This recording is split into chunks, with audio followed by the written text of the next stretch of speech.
Hi, and welcome to Boise State and the Community. I'm your host, Benny Miller. Boise State and the Community is not only a TV show, but we're a service learning class learning the basics of broadcasting. In previous weeks, we've had very notable figures around Boise State's campus come in, and tonight, the streak continues. I have a librarian who's not your typical librarian.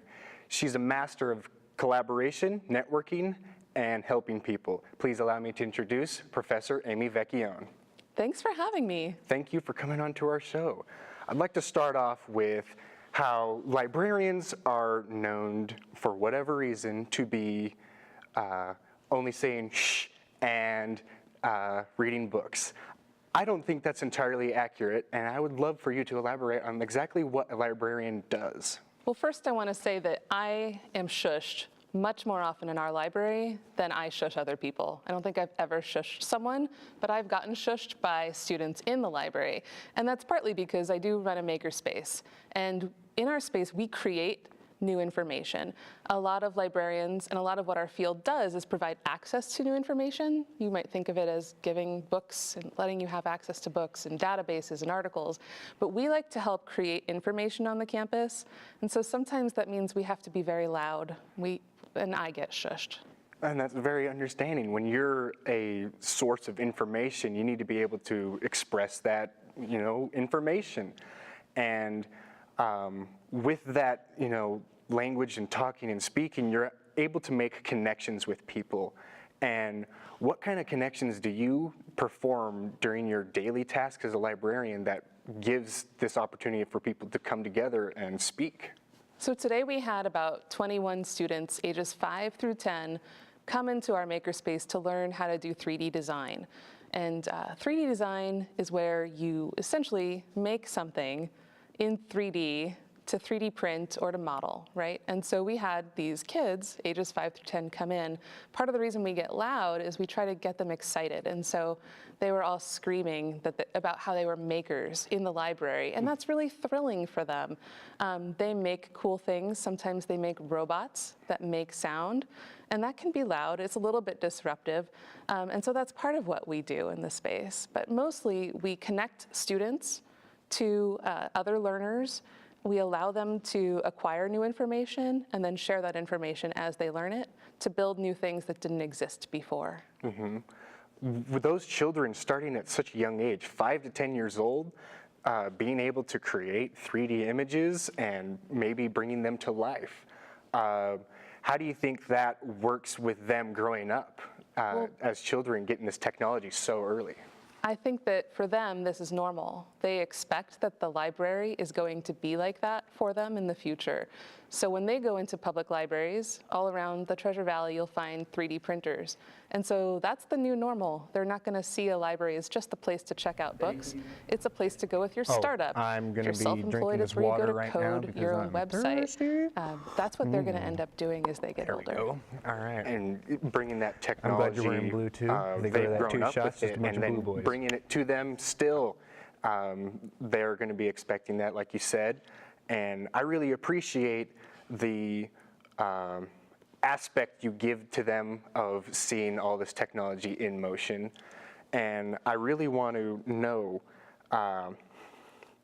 what way of teaching these children at such a young age. How do you teach the children, and then how do you teach college students that are doing almost the same thing?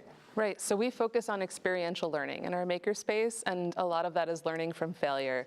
So I'm going to show you, I don't know if you all can see this, 3D print, my first 3D print from September 2014. And you can see it looks terrible, right? And so what we try to encourage is people to try new things, regardless as to whether or not they feel like they're good at it. And then they experiment, and then they fail. They learn from their mistakes, and then they try again. And so that's the spirit of what we do. It tends to be the kind of place where folks just naturally make connections. So if you walked in and wanted to learn coding but didn't have any idea where to start, there's likely somebody else in the makerspace or the Maker Lab that knows how to help you get started. And then people keep talking, they translate their ideas into other problem-solving lenses. So you might have a computer science major working with a sociology major and a psychology major. They all, three of them, problem solve in three different ways, and they get to learn how each other problem solve to make brand new ideas come to life. And so that's part of it. I like to give folks enough space so that they can try something new and then make a big error. We have this really great award we give out. It's called You Broke It Good. And so I'll make a little award and email it to the person who broke something so well that we all learned from it together, right? So they just destroyed that machine, whatever it was. We're gonna put it back together, but we're gonna learn what happened, like what led to that failure. This week, we've failed so many times in the making of things, because we're very busy this week, that we have a fail pile, and we're calling it the Fail Club. So we have this giant pile of mess, spaghetti, it's known as, when a 3D printer goes awry, it starts spewing out spaghetti. I don't think I have an example of that today, but it makes this big mess. And so rather than saying, oh, that was bad, we celebrate those failures, we learn from them, and we talk about them actively in the space. Failures, becomes knowledge, and that's what you need to grow up with, knowing that it's okay to fail, and because of that failure, you're able to learn from it. And I really love that aspect that you give with that. That quote you say, baking is making. Yeah. What do you mean by baking is making? Okay, so when folks first come into the makerspace, a lot of them say, oh, I don't belong here, this isn't for me, this is for other people. Or they'll say, oh, this is for engineers. No, it's actually everybody is a maker. There's this very unique quality in humans that we like to make things. We get our hands on things, we're gardening, we're baking, we're cooking, we're sewing, whatever it is. We like to make new things, and we like to make things beautiful. And I think that's really unique to humans. If you start to put yourself on a timeline or you realize you've been a maker all along. When you get to a 3D printer, and instead of saying, oh, I can't do that, you'll be like, oh, I already am a maker. I bake cakes. I can 3D print too. But there's another analogy that I use with the baking being making, which is that the way 3D printing works is it starts with one layer, and then it goes up each layer with this fused deposition modeling. Just like if you baked a cake, and then you ice a layer, put another piece of cake on top, and then ice another layer. I talk with my hands all the time. Sorry. Hope that's helpful for you all to visualize, though. And so sometimes I ask the students, well, what's the most recent thing you made? We talk about that. Sometimes it's coffee. Sometimes it's a peanut butter jelly sandwich or ramen. There's a series of steps that you have to go through. You like your peanut butter and jelly sandwich different than how I make it, right? You might have a different jam or a different bread or how you like to put the peanut butter on. That's the same thing with any emerging technology, and with that, I like to demystify it. And so I make sure that people see themselves in the same field. We are all makers, let's do cool stuff. And you're building this confidence really in people. Because they made a cup of coffee, but the first time they made that cup of coffee, they didn't know what they were doing. And maybe they failed, maybe someone taught them. How was it when you started the Makerspace and learning about the 3D printer, and how did that start out? So we bought our 3D printer in 2014, and I remember saying, oh, I am not learning this. I am not doing this. This is not something that I will do. And pretty quickly, it did fail. It made a lot of mistakes. I think someone actually broke it so well that we had to send it back and get a new one sent to us, completely rebuilt.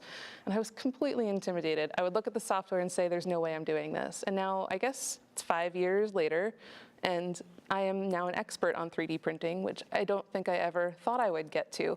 So I like to tell that story because I think I can really relate to that anxiety. Obviously, I'm telling you, like I said, I'm not doing this, but I love it. And not because of the reasons that you might think. The technology itself is not what fascinates me. It's what we can do with it to improve our community and improve our culture and remove barriers in the world around us. And so I've taken this weakness that I had in myself, which is this kind of fear of learning this really esoteric technology, and I've turned it into this power of saying, well, what can we do with this? You know, I'm not the kind of person that seeks out the shiny, cool new tools for the sake of it. I want to know how it's going to make an impression and an impact in our community. Because of that, we've risen to a really great place on our campus. It's become this very inclusive makerspace. It's heralded nationwide for being one of the best makerspaces for that reason. It's not because we have the best stuff, it's because we have the best ideas and an amazing community that comes together. So my journey really has informed how I've designed the makerspace. I like for everybody to be comfortable there. It's obviously not just for engineers or STEM majors. My theory is that if you get more people in there without that experience, they're going to design new things for their community that have never been designed before, that really make an impact and can positively help the community. Mm-hmm. And didn't the Makers Lab start as just about 12 people and it's grown to 1,000 people? How does that feel that you started from literally the bottom and you're going towards the top, even maybe surpassing the top? It's a great story to talk about the beginning because it was just that one first 3D printer we got in 2014 in my office. And there was one student, his name is Greg Brager. He graduated last year. We've co-authored articles on what we did together. He helped me build a culture because he knocked on the door and said, hey, what's that in your office? There's a little window, you could see it. I was like, oh, it's a 3D printer. You want to help me learn it?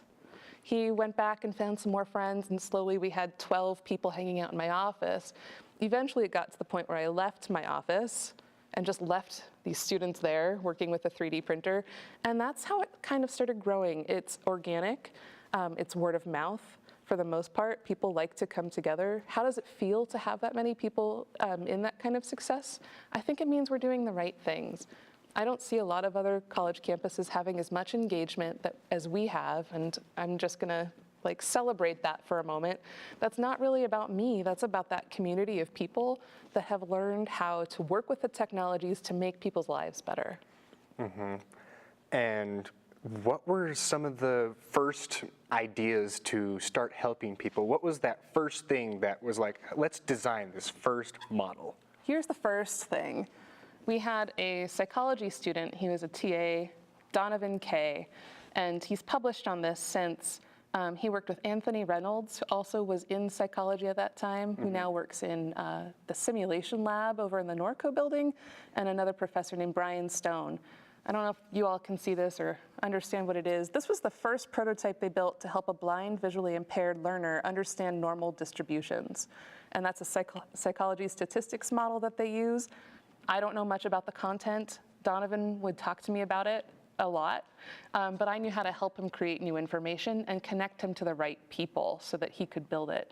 So the prototype for this, the first time they built it, I think it was just like lentils on a piece of paper so that the person could feel the difference between the height of the lentils and the paper. Eventually they moved to Legos. Nothing was great. And he was like, oh, I heard about 3D printing. Can I design tactile aids for blind, visually impaired learners? And this is what he did. And this is a normal distribution, correct? Yes. From statistics? Yes. I think that's an absolutely beautiful thing that you were able to create a tool for people who want to learn statistics and be able to feel exactly what is actually happening in their hand. They can feel exactly what they're talking about. If they can't see the whiteboard, they're not going to learn the content of the class. So the only way to follow along is if Donovan is going to point out on that normal distribution where to touch so that they can understand which section of the distribution they're talking about. Mm-hmm. This is something I don't know much about that content expertise, but I knew how to bring the right people together to make it happen. Then we published the file open source online, and that's what started our whole field on designing tactile aids for folks that have accessibility needs. Mm-hmm. And just helping people, I really love that. And when we come back, we're going to kind of elaborate on helping people and helping the community. It'll be making a difference with how Earth Week and Makers Lab are coming together. I'm Benny Miller, and this is Boise State and the Community. We'll see you soon.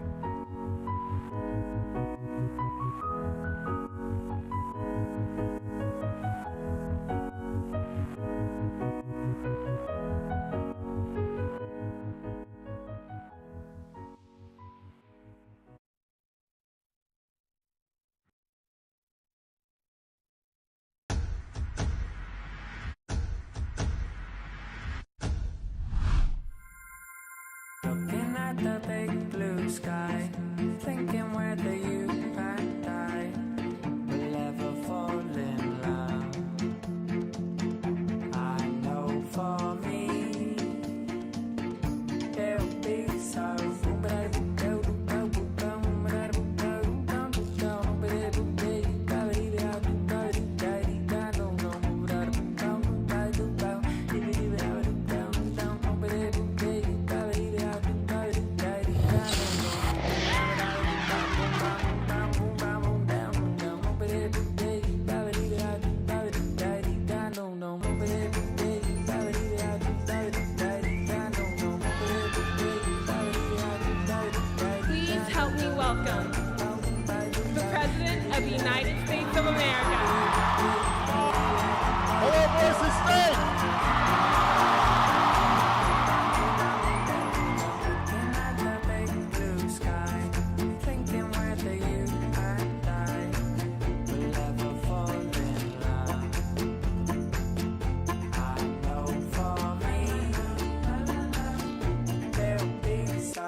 Thinking whether you and I will ever fall in love. I know for me it'll be so.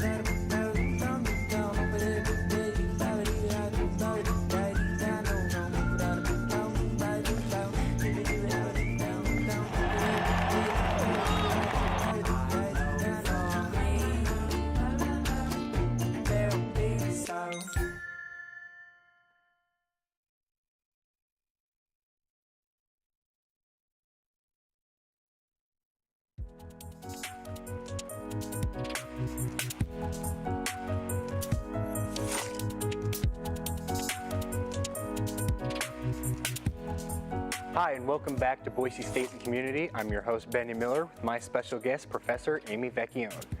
Now, before we went to the break, we were talking about Earth Week and how Maker's Lab is going to contribute to Earth Week. Can you elaborate on how that's going to happen? So the Makerspace is a natural place to have Earth Week events. We talk a lot about sustainability in the community. How can we design things that really make a positive impact? We do look like we print with a lot of plastic, right? I mean, everything on this table looks like it's made out of plastic, but this is actually made out of corn. So technically you can compost this. And we're very keenly aware of the kind of impact that we're trying to make in the community and how we can make a better impact. So Earth Week is going to be hosted in the space. There's an art show, and the art show includes art that students made from all across campus, mostly comprised of recycled materials, but there'll be special events, including a poetry contest, and then also a contest for students to pitch their ideas about how to improve the world. We work with Kat Davis. She's spearheading Earth Week, and she's just so excited to be hosting it in our space because a lot of the ideas students generate about how to improve technology and have technology and sustainability be together, those conversations tend to happen in our space. Mm-hmm. And the technology, isn't this piece right here made of recycled materials? So one of the things our students is working on is called Plastic Works. There's a nonprofit internationally that uses a bunch of machines to grind up the plastic that you would otherwise either throw away or put into an orange bag. I don't know how familiar all of your audience is with that recycling process, but it's really difficult to recycle plastic. So these machines churn up the plastic, and then ultimately you can put them into a 3D printer so that you can 3D print with them. And we're working with Oliver Russell, a firm downtown, on that project. They are sponsoring a lot of that work. And so, yes, this was made from a giant printer. It's about an 8-foot tall printer. Wow. You can print things like this very quickly. It's not it's not like a functional design, but it's kind of pretty and it's kind of fun, and we like to pass these things around and see what we can make and how fast we can make it. We really do want to recycle all the plastic that's in the makerspace. How many functional devices or things have you made from the recycled materials with 3D printer? So how many things we have made? Pretty much, yeah. I am not really sure how to answer that. There's a lot of things. Right now we're working on tiles. One of our students, so his name is Chris Dagger. He's an amazing student. I'm glad he's here. He's designing tiles that you can use out of recycled plastics and install on your wall, like in your kitchen or in your bathroom. He's also working on things like you can make rock climbing handholds. So how do we make those out of recycled plastic? Everything including how do you make Patagonia style sweaters that you can put on. I don't know how many of you are familiar with those. All the Patagonia sweaters that they have, those pullovers that are made out of that soft fleece, those are made out of recycled bottles. So what we're hoping we can do is turn recycled materials from Boise into clothing. Boise State's going to become a clothing brand of recycled materials. That's a fun way to go about clothing. I want to see that happen, yes. Speaking of hands, you have a couple hands sitting on our table here. You have a quite creepy looking hand. This is the creepy hand. It's made of a flexible material, correct? Yeah, nobody likes this hand. I'll just be honest. It's a little squishy. It's kind of an odd flesh color. Like, I don't know. It's bizarre. And it's a little bit messed up on the side. So it's fun to experiment with different types of filaments. So you can apparently 3D print your own phone case. And so we're working on doing stuff like that. Would you be able to sell those on campus and then have a Boise State themed or just, I don't know, brand of phone cases and clothing? Are you trying to create a whole organization of recycled materials and putting them towards the community? We have a student that's working on designing something he calls a make sale. So instead of a bake sale, he wants to host a make sale where we make things like that, like cookie cutters in the shape of the Bronco, for example. Of course, I have no idea how we would get that through licensing. However, it's something we can talk about. Yes, we would love to do that. All right, and going back to the hands, we got a prosthetic hand here. Yes. This one gets played with quite a bit. So what this is, it's called an Enable prosthetic limb. Enable is a nonprofit, and we download the parts from this company, and you can design hands and then ship them to people that need prosthetic devices. My grandmother was missing an arm and never could afford a prosthetic device, so this is a passion project for me personally. How can we 3D print very inexpensive, $20 or less prosthetic devices for people? And that's something that's really caught my attention about how we can make an improvement in people's lives. In the case of this one, what happens is when you pull on it with your muscles, if you're missing a hand, these fingers go down and they can grasp something and then you can pick it up. So we have a group of students right now called Engineers Without Borders that are in the space, and they're designing entire arms that you can 3D print so that then you can ship those to people that need prosthetic devices. But we can do that for the local community too. I mean, it's a fascinating thing. We can customize any kind of device that people need. If we go back to that normal distribution, for example, that's different from like a typical manipulative because we can customize everything quickly and cheaply for that person that's working in the community that has that specific need. And that's probably about 50 cents worth of plastic, but the design and customizing it for the person, that's priceless.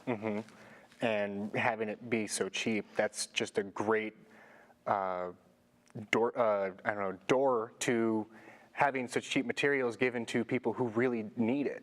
And with the prosthetic hand and the normal distribution, I really love what's going on with it right now.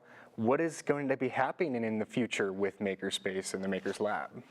Last year, we were designing some things like toothbrush extenders and for people who have limited mobility to brush their teeth, and brace holders to hold braces on the sides of a table, for example.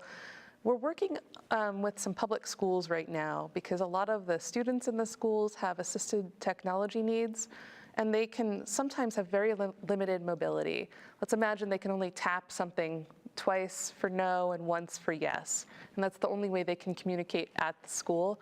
some people have trouble even doing that, and so there's a student in need that I think can really move their shoulder, and so we want to design something that's really going to help them. So that's the kind of thing we're trying to do in the future. How can we customize and design things specific to folks where out-of-the-box solutions just don't work? And guess what? A lot of people, out-of-the-box solutions don't work. That's what the Makerspace is all about. Everybody's different. We all have unique needs. Let's customize those solutions. What is a project that you're really looking forward to be doing, as maybe it's not close to be happening, but maybe in the future, if we can figure out these steps, can we reach this goal of this future technology we're going for? Oh my goodness. There's so many things that I want to acquire in terms of technology for the space to enable us to do a lot more things. I'm really interested in how virtual reality is going to change how we do things for people. I know that it has a lot of application for mental illnesses, including anxiety, PTSD.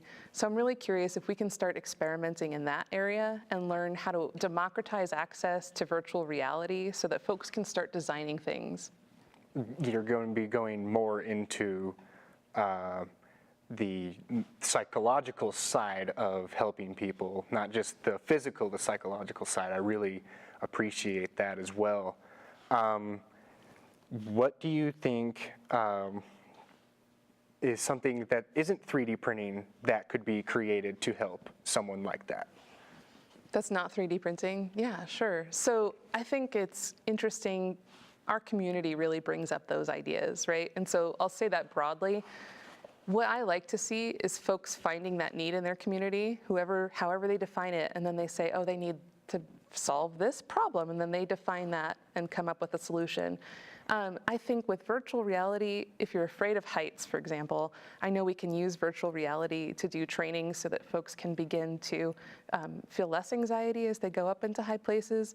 My friend Courtney runs a company that's called Friends with Holograms, and she's working on designing a social work application right now. So if the first time you go out into the field and you're working with people in the community and you encounter a crisis situation, that's a really tough time to start learning those skills. But if you can do it in a virtual zone first and really practice and engage with people in active crisis before you see it, then it's really going to put you at a higher level of advantage when you're helping other people. Those are the kinds of things that really make me happy. And with all these things that are going on, you have actually been awarded for some of these accomplishments you've had. Can you elaborate on that? Yes, so we were selected as part of a national grant process. We're in the top 5 library makerspaces in the country, and partly that's because of the engagement that we have. And so we were awarded a grant to continue that work, primarily because we engage so many faculty on campus with teaching. We have about 30 classes that use the Makerspace to solve a problem in some way. And by solving a problem, I mean, like, they just need to learn how to use this technology, and then they apply the Makerspace as part of the solution. So that's been really exciting, is to see how many faculty we have. There's no other Makerspace that has this level of engagement with that. Mm-hmm. We also got to visit the White House in 2016 because we have such an inclusive Makerspace.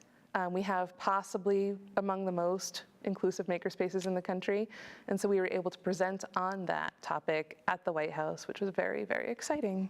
And anyone's able to come and be a part of the Makerspace, correct? That is so important. Everyone's allowed to walk in. There's literally no lock on the door. You can walk in and come visit with us. When are the hours for the Makerspace so our viewers can know before we have to go? 10 a.m. to 6 p.m. Monday through Friday. And that's a very easy schedule to have, Monday through Friday, and it's pretty consistent with that too? Yes. Maybe holidays you would announce that it would be off. On the website, makerlab.boisestate.edu. If it's posted we're closed, during a holiday we are. Okay. Well, I'd really like to thank you for coming on to our show tonight.